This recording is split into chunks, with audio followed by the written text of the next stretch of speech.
4 feared dead in DC mid-air collision. Disaster just 4 kilometers from White House. Airliner and Black Hawk crash into each other. Collision on strictest airspace on Earth. Air accident shocks the world. A truly shocking mid-air collision has made global headlines since early today India time. And in case you've missed any part of this story, let me quickly bring you up to speed. An American Airlines passenger jet coming in for a landing at an airport just outside the American capital with 64 people on board collided mid-air just before landing with a US Army Black Hawk helicopter. Both the aircraft plunged into the freezing Potomac River near Washington. First responders have pulled 19 bodies from the river, but fear that there will be no survivors among the 48 still officially deemed to be missing. This tragic incident raises very troubling questions about how such a mid-air collision could have occurred despite modern aviation safeguards in one of the most modern airspace sectors in the world. Reagan National Airport, under some of the strictest air traffic control protocols in the US due to its proximity to Washington, D.C. A collision in this airspace suggests a major failure in communication or coordination. Videos that captured the horror show that the Black Hawk simply flew into the descending airline's path. ATC chatter shows that the helicopter pilots were alerted to the airliner but may have failed to react in time. But how could this happen? Both military and commercial aircraft are equipped with sophisticated systems such as a traffic collision avoidance system or TCAS, which should alert pilots to potential mid-air conflicts. Military flights, especially helicopters like the Black Hawk, operate with pre-planned flight paths and clearances when moving through civilian airspace, making such an incident highly unusual.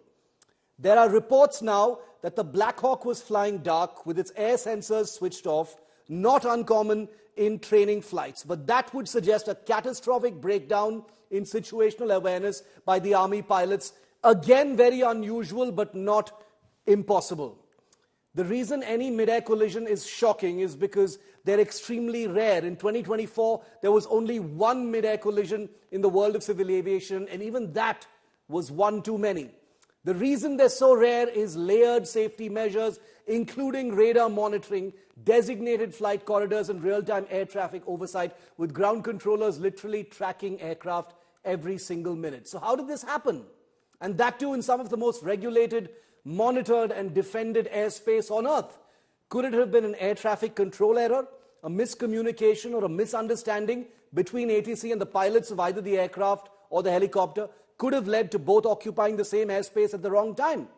But the video shows that the passenger jet was on final descent before landing, which couldn't have happened without clearance. So does that mean the Army Black Hawk pilots deviated? Audio chatter suggests that the Black Hawk pilots were aware of the passenger jet and had even sighted it. So was there a deviation despite this? Human error always comes up as a possibility in mid-air collisions. Fatigue, misinterpretation of instructions, or other human factors could have contributed to a breakdown in situational awareness, making the pilots either fail to react or simply react too late. Technical failure is always a possibility. A malfunction of the traffic collision avoidance system, radar, or cockpit instrumentation could have prevented a proper warning of the impending collision. Weather conditions are always a factor, but this was a very clear night, borne out from the fact that the collision was captured on cameras several kilometers away. So we can safely rule out poor weather being a factor. So the question remains, what happened? Change to runway 33, clear for land. This is the exact moment an American Airlines passenger jet and a US Army Black Hawk collided mid-air on Wednesday night. The passenger aircraft was approaching the runway at the Reagan National Airport in Washington, D.C. when it collided head-on with the chopper, triggering an immediate explosion. The passenger jet and the helicopter were both blown into bits and pieces. that fell into the freezing Potomac River, a stone's throw away from the U.S. Capitol. I hear the bang bang, a very unusual sound, something you don't hear on a daily basis. It's more like on a war zone, something you hear on movies, action. The FBI, Coast Guard, divers and choppers looked for survivors, battling icy, choppy waters in a race against time. It's an active operation that's going to last many hours as we continue to work through recovery efforts and rescue operations. There were 64 passengers on board the American Airlines jet from Kansas. It appears to have collided with a military aircraft on approach. Flight 5342 was under the command of 4 crew members and carried 60 passengers for a total of 64 people on board. And 3 soldiers on board the U.S. Army Black Hawk helicopter. Fire departments and police departments from across the Washington metropolitan region are executing a rescue operation in the Potomac River. They are working diligently in very dark and cold conditions, cold water. As a council, we really want to ask each and every Wichitan, Kansan, and American to pray for everyone involved in this incident. After hours of search that recovered at least 19 bodies, the hope for any survivors are slowly dimming. It's really hard when you lose, probably over 60 Kansans simultaneously, and I don't want to forget the pilots and the flight attendants, were doing do their job, and the military personnel we lost. All those lives are so valuable, and it is such a tragedy that we lost them. U.S. President Donald Trump paid condolences and questioned why the Black Hawk did not divert from the incoming jet, calling it a totally avoidable accident. Bureau Report, India Today. Some of the most regulated airspace on Earth raises very big questions as to how something like this could have happened. And remember, this spot was 4 kilometers from the White House. So here are some of the biggest questions we're asking at this time. Could the airliner that was coming in for landing, could it have somehow turned away? Question number 2, don't these aircraft, both the passenger jet as well as the helicopter, don't they have collision avoidance sensors that would have warned each aircraft about the proximity of the other? Number 3, did the Army Black Hawk helicopter pilots somehow get disoriented because there was audio to suggest that they were aware that there was an aircraft coming towards them? Number 4, did ground control, ATC, fail to ensure adequate separation before the aircraft before it was too late? Number 5, how could a collision happen in some of the most regulated airspace on the planet? This is the tri-state area, like I said, just 4 kilometers from the White House, a VIP area, many military and government establishments there. It is a hugely congested airspace in near Washington, D.C.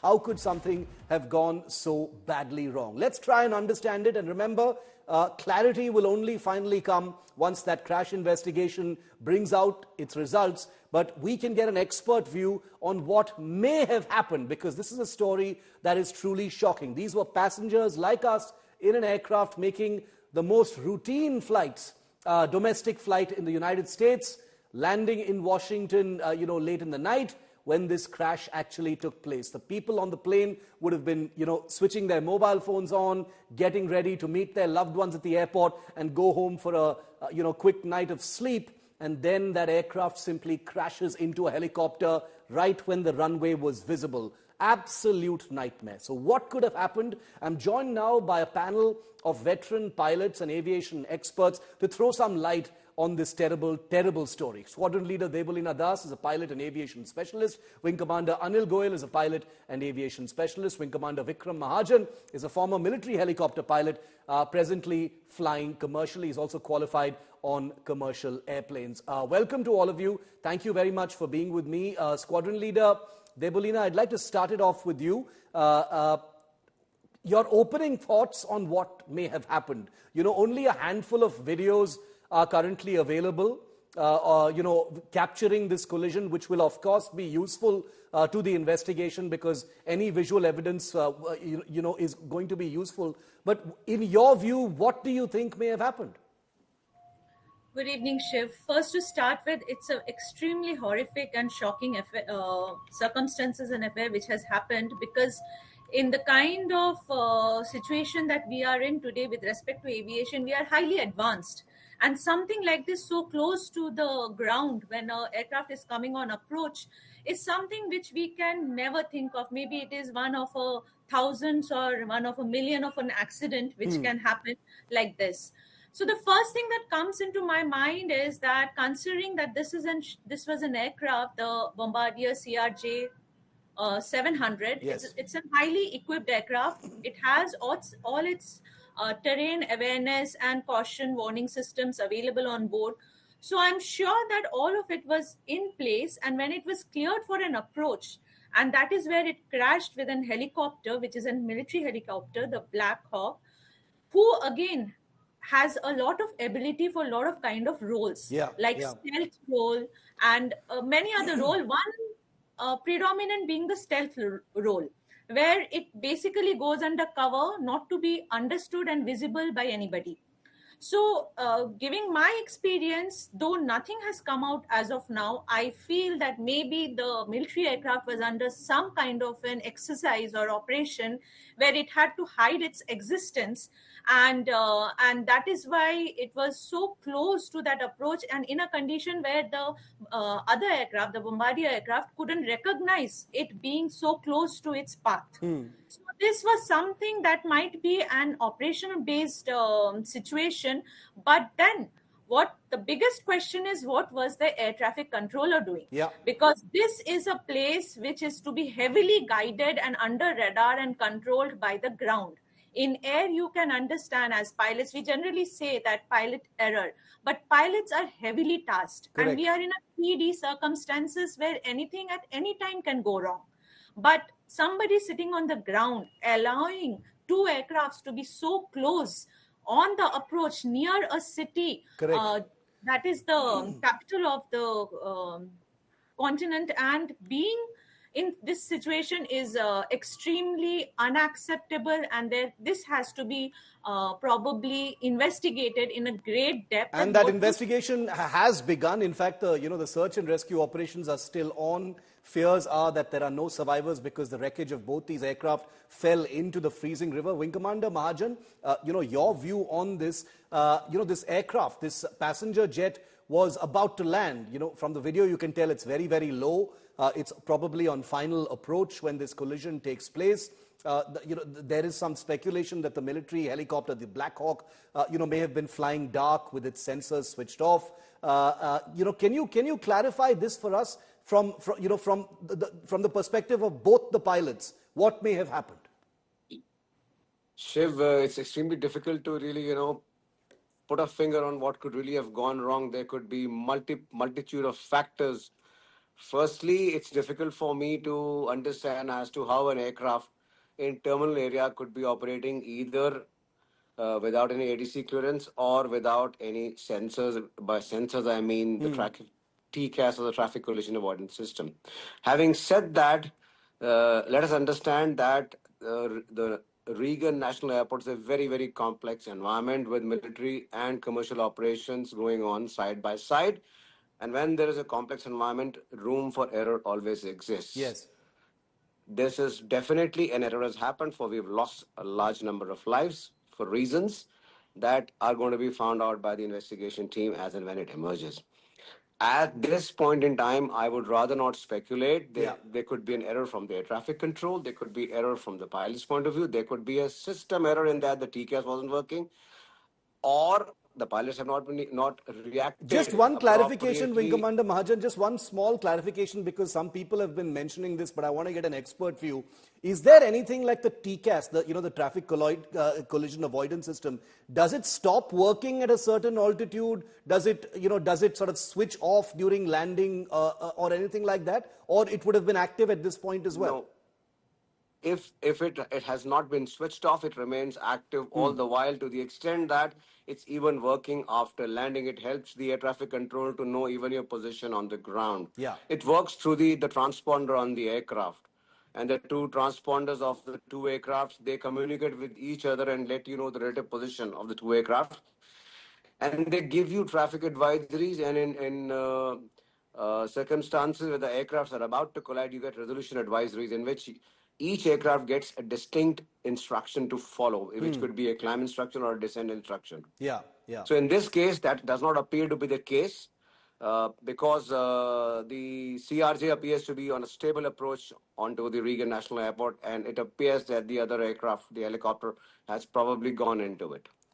So let's not speculate. Let's wait for the investigation team to come out. We are not in the business of assigning blame or speculating. We only want to throw light on the questions that the public has at this point of time, because this is a story that involves us all. Any of us could have been taking that flight. Wing Commander Goyal, as a pilot yourself, what do you think may have happened?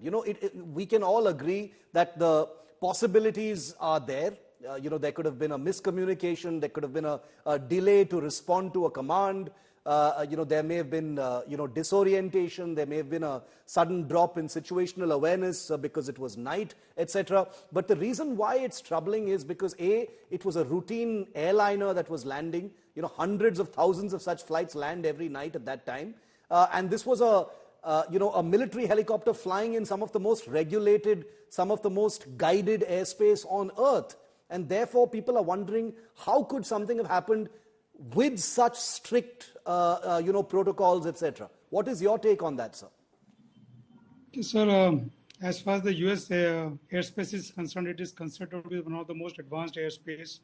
And the US takes a lot of pride in maintaining their supremacy as far as the aerospace technology and infrastructure is concerned. The Federal Aviation Administration is one organization to which the whole world looks for guidance as far as the aviation is concerned.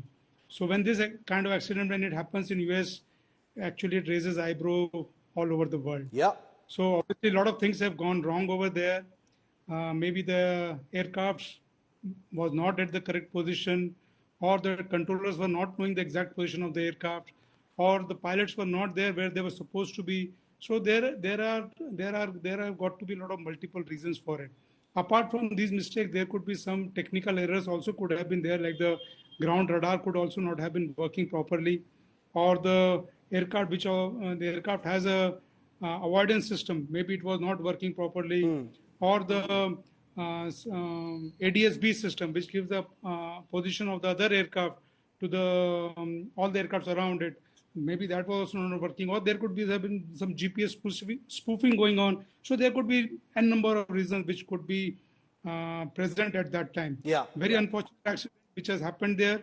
And just to add one more point, most of this mid-air happen when the visibility is good and when people get complacent.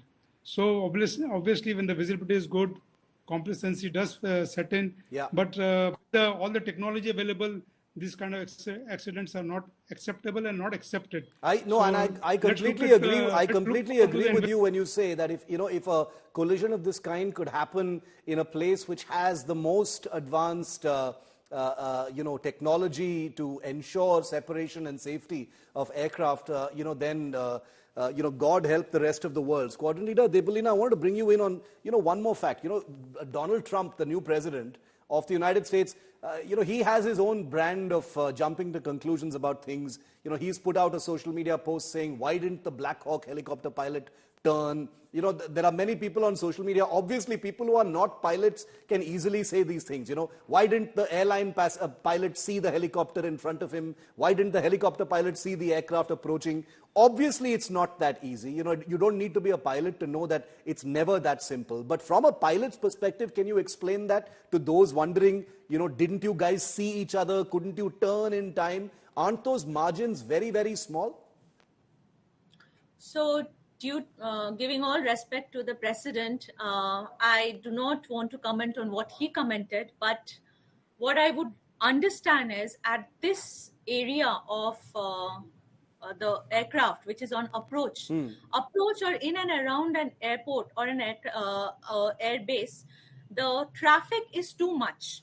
So there are departures and there are arrivals and there are other aircrafts in and around.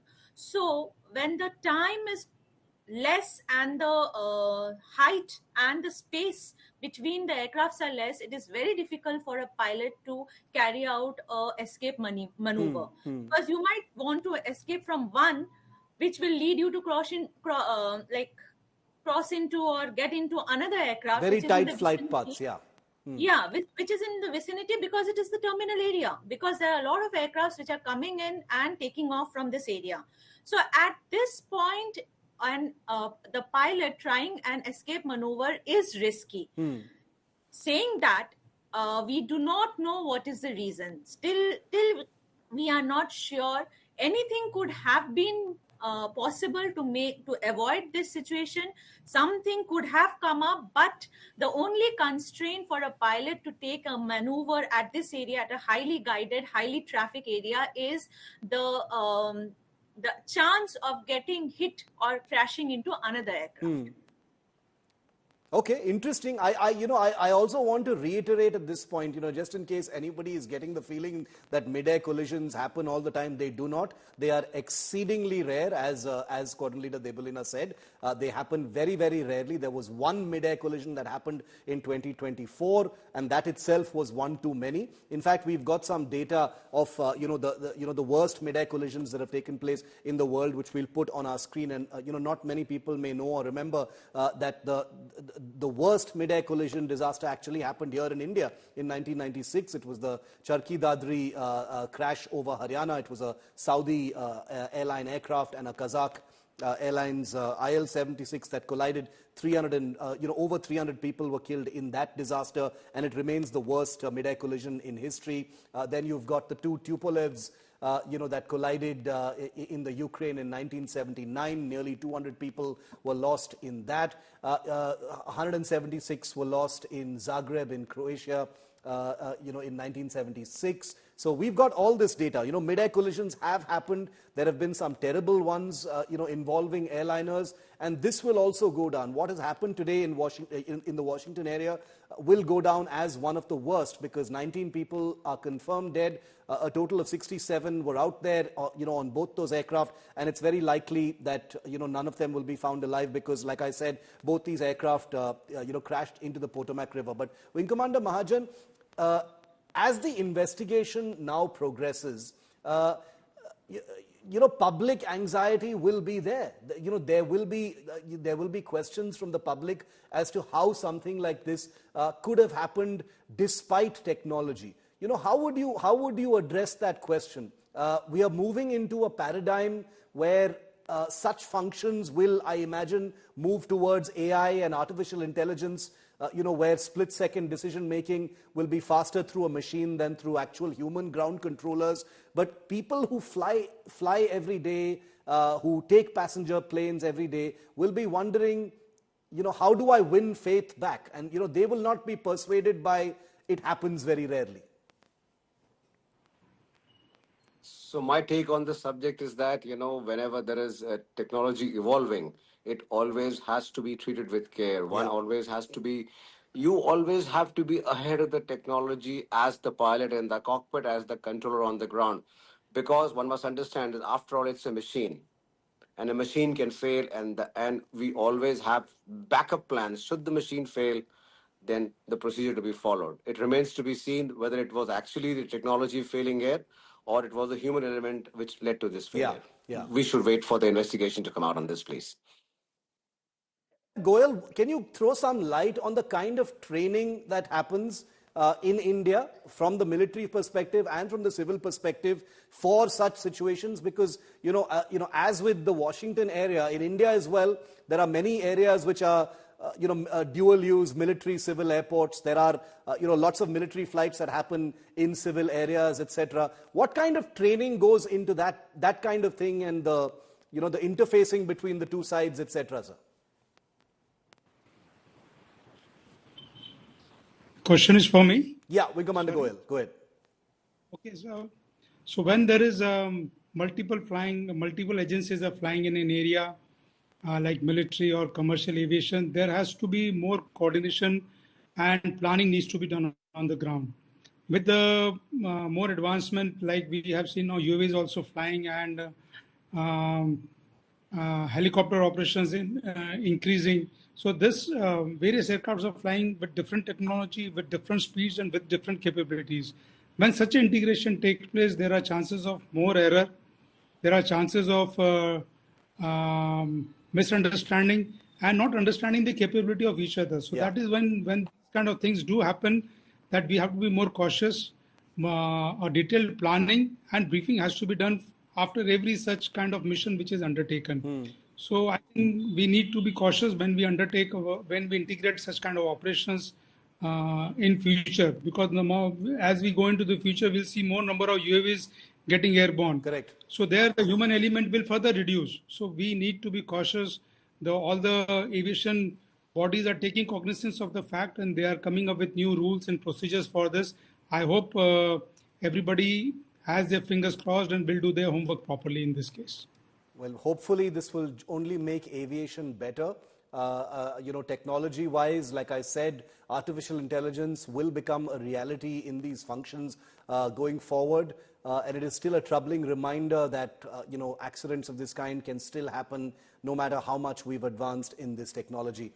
Wing Commander Mahajan, Wing Commander Goyal, Squadron Leader Debulina Das, thank you very much for your time and your expertise on this sensitive story. It's important for all of us to understand this without sensationalizing it and without speculating. I completely agree with that. We hope for the best. We pay our condolences to those who've lost loved ones in this tragedy, and we will look at it very closely and update all of our viewers. And the news just coming in, sadly, is more than 30 bodies have been recovered from the Potomac River, according to US media reports. The number was 19 before this. We can confirm that 30 bodies have now been recovered, which means nearly 40 bodies remain to be found. They are still officially deemed to be missing, but hope, like I said, appears to have faded. At least 37 more bodies are still in the Potomac River and are awaiting discovery by the search and rescue personnel and first responders who've been working tirelessly overnight in order to bring them out. The wreckage of both the helicopter and the aircraft have been recovered. We will have information about whether the cockpit voice recorder and the flight data recorder of both aircraft have been recovered, but those, of course, will happen on priority so the investigation can continue. Now, like I said, the latest air accident has once again put the spotlight on mid-air collisions. They are rare, but they happen, and when they happen, they are disastrous. These collisions have existed since virtually the dawn of modern aviation. But what really causes them? Take a look at this report. To be sure, mid-air collisions have taken place since the dawn of aviation, with the first collision taking place in Italy in 1910 between two monoplanes at an air show. The first fatal mid-air collision would take place 2 years later in 1912 in France. Over a century of aviation, there have been hundreds of mid-air collisions. A rare occurrence, but still not entirely eradicated despite modern aviation technology and navigational aids. India is no stranger to mid-air collisions either.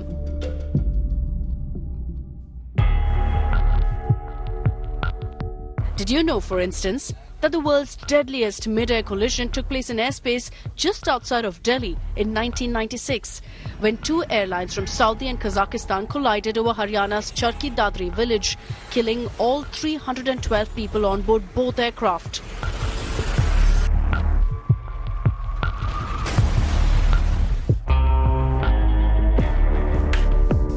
The last mid-air collision caught on camera in a series of disturbing video clips was this one in November last year over Dallas of Texas, during a World War II heritage air display involving vintage airplanes. The footage capturing a tiny World War fighter smashing into a giant B-17 flying fortress. But how and why do mid-air collisions happen? There are several reasons why these mid-air collisions may occur.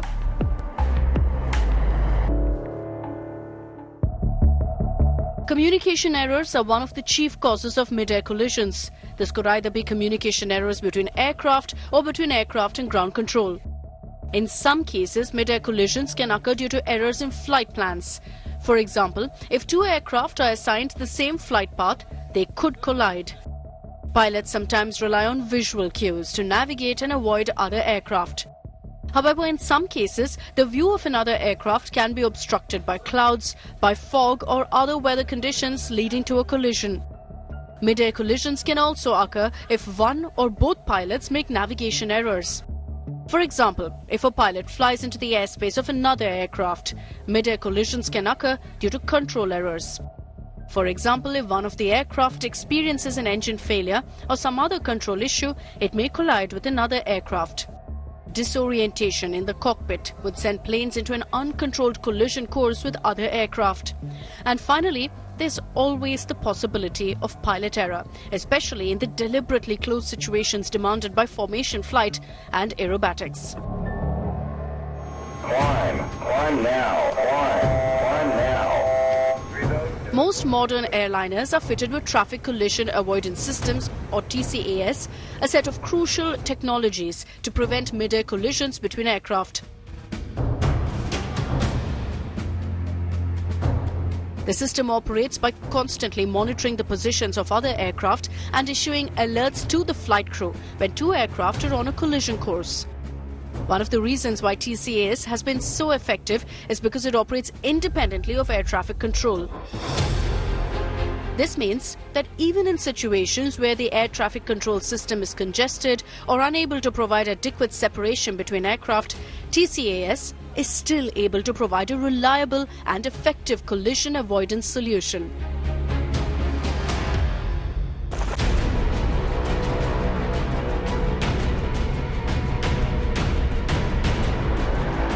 Fighter jets avoid mid-air collisions through a combination of visual flight rules, air traffic control instructions and onboard collision avoidance systems. Pilots are trained to maintain a visual lookout for other aircraft and to follow air traffic control instructions. In addition, many modern fighter jets are equipped with onboard radar and computer systems that can detect potential collisions and issue warnings to the pilot. In high traffic areas or in certain flight conditions, military aircraft may also fly in formations to increase their visibility to other aircraft and to enhance their ability to maneuver.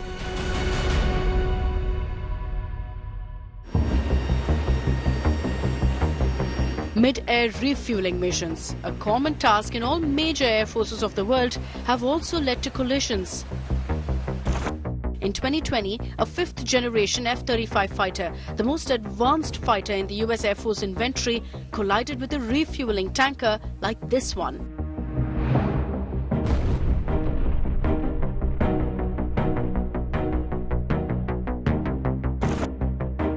In 1966, a giant American B-52 heavy bomber collided with its refueling tanker over the Mediterranean Sea,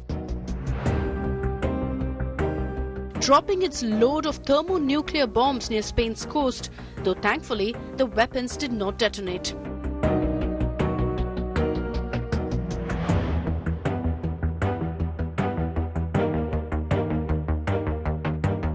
What's clear is that while rare, these nightmarish accidents do happen, and while they will continue to be rare, there's no magic wand yet that can be used to fully eradicate mid-air collisions.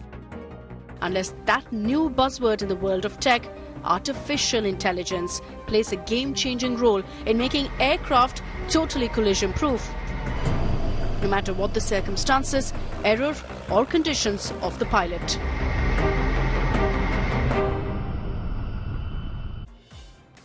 We'll keep a track of that story and update you as more information comes in from the United States. 30 citizens dead, 60 injured. The government in Uttar Pradesh has imposed key changes after the deadly stampede that occurred at the Mahakumbh and has announced a complete Mela area as a non-vehicle zone, and all VVIP vehicle passes have been cancelled. A little too late, don't you think? Here's a detailed report.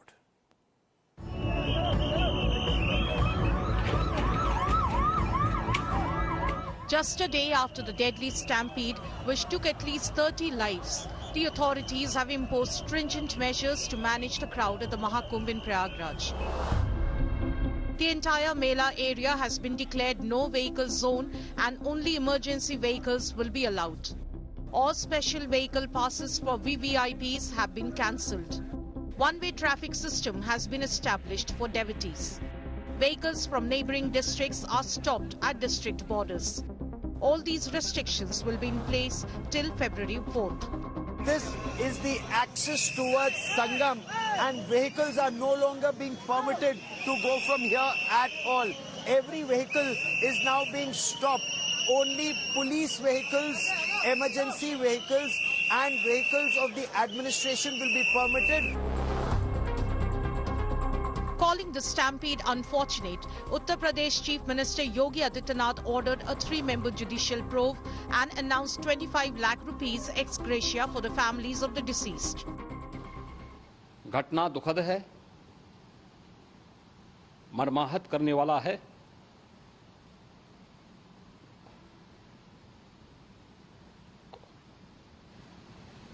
उन सभी परिजनों के प्रति हमारी पूरी संवेदना है। Speaking to India Today, eyewitnesses recounted the terrifying moments. कहा तुमने एक ढलान था, वहाँ पर खड़े थे, कुछ आदमी आया झंडा लेके अचानक गिरा दिया, अचानक से गिर गया और गिरे तो पटक गए और मेरे लिए 50 आदमी खड़ा हो गया। आपके ऊपर कोई चढ़ गया था? 10 ज्यादा होगा। Samajwadi Party Chief Akhilesh Yadav blamed the Yogi government for the stampede. ये दुर्भाग्यपूर्ण है, इसलिए दुर्भाग्यपूर्ण है क्योंकि सरकार खुद न्योता दे रही थी, सरकार खुद कार्ड बांट रही थी, और सरकार अगर कार्ड बांट रही थी, कार्ड तो उन्हीं को मिला ना जो वीआईपी थे, जिनकी जान गई वो उनको तो कार्ड नहीं मिला ना। भारतीय जनता पार्टी उससे हट नहीं सकती है। दिल्ली और लखनऊ दोनों सरकारें उसकी जिम्मेदार हैं। The total number of devotees who have performed holy snan at the sacred confluence of Ganga, Jamuna and Saraswati since the start of the Mahakumbh has exceeded 27 crore. The authorities have ramped up efforts to manage the crowd and ensure smooth facilities for the pilgrims. On big Snan days, the Mahaparvs and the Amrit Snan days, Basant Panchami is a very big Snan that's coming up on the 3rd of February. So all these restrictions will stay in place, and officers have been warned that strictest possible action as per law will be taken for any dereliction of duty. With cameraman Kripal Singh at Prayagraj, Gaurav Sawant for India Today. Gaurav Sawant is live with me from the Mahakumbh in Prayagraj in Uttar Pradesh. Gaurav, what does the investigation say so far? The protocol changes, the removal of VVIP passes, etc., have been made, but the investigation into what happened has still not fixed accountability. What are you hearing? Shiv, there are multiple changes that have been put into effect in the past 24 hours, and those changes are visible even today. So, like we mentioned, no vehicles, no hooters. This is a religious city. What should be heard are dhol and manjiras, are religious instruments, are bhajans, and not the arrogance of VVIP vehicles and their sirens, and not just VVIPs themselves, but their relatives, their uncles, and who else coming in cavalcade after cavalcade. There have been instances where traffic has been stopped for the common person has to wait for hours when the VVIPs cross from one sector to the other, to the third, to the fourth.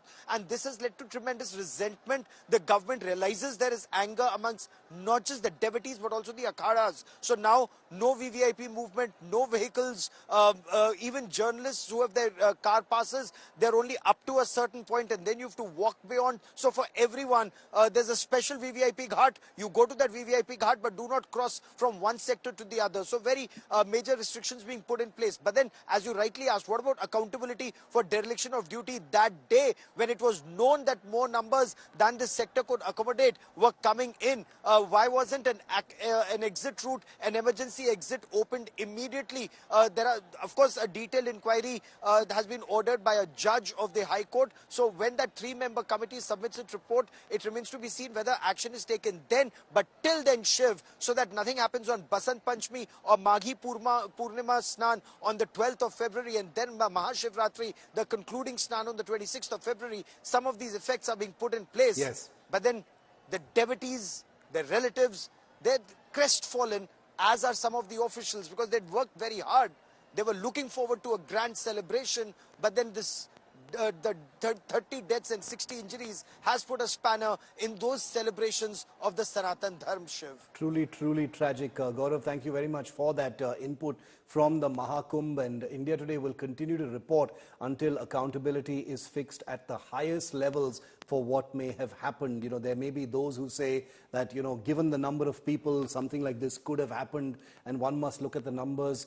Well, I say no, not a single person should have been lost in the Mahakumbh. The organization should have been absolutely perfect, considering that the number of people descending in Prayagraj was known well in advance. The families of 30 devotees are in bereavement. They're mourning right now, and they had gone to the Mahakumbh for spirituality and for divinity.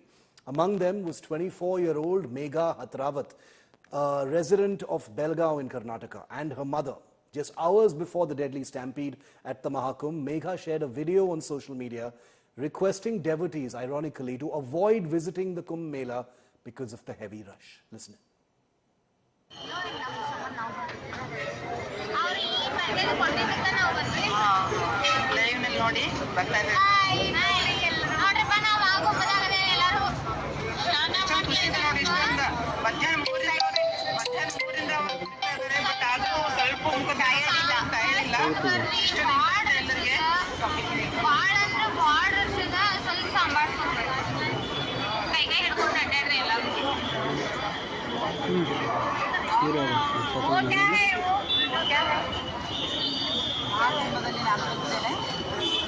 ಖುಷಿ ಆಗ್ತಾ ಇದೆ.